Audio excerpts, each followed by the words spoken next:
This is a very fast-paced guide through the entire process. The goal is to put all the lessons you just learned together into one practical example. So I will start from the beginning and select my demo drive, which is an SO25V2 F10 I12T11M12, and click OK. Next, I will go through the complete configuration, leaving most of the values at their default state. The motor I select will be my MPM662AT, which is on my demo station. Click Next. No change on this screen.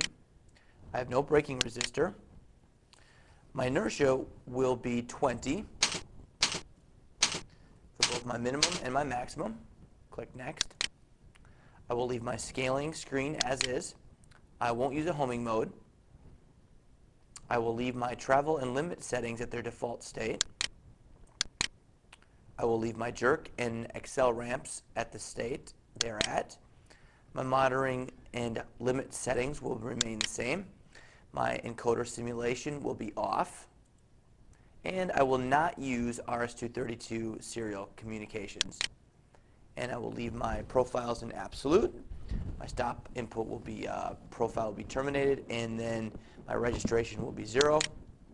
And then I enter in a motion profile. My first motion profile will be a relative move. I'll put in 10. Click OK. My second motion profile will be another relative move, but it will be a minus 10. Click OK. So now my configuration is virtually done. I just must download it to the drive and wait for this process to complete.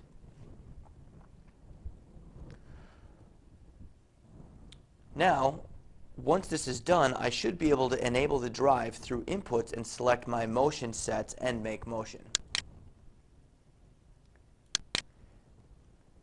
So this would be the completion of that setup configuration. But now, since I don't have any inputs or outputs wired, I will go into the optimization tool and use the input simulation.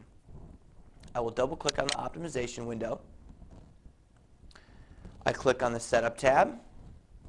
I click on additional setup functions and then launch C3 input simulator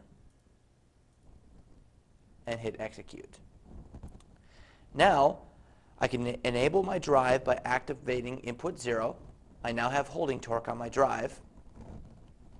I click input 1 as the no stop input, and then input 14 as my second no stop input. So now I have to give it a binary signal, which is input 12, 11, 10, 9, and 8. So 0, 0, 0, 0, 1 will select motion set number 1. And then I give a rising edge to input 13, and there I go. My motion has occurred a second time. Now I will select motion set number 2, 0, 0, 0, 1, 0, and give it a rising edge on input 13. And there, actually, I need to click this off, and there I go.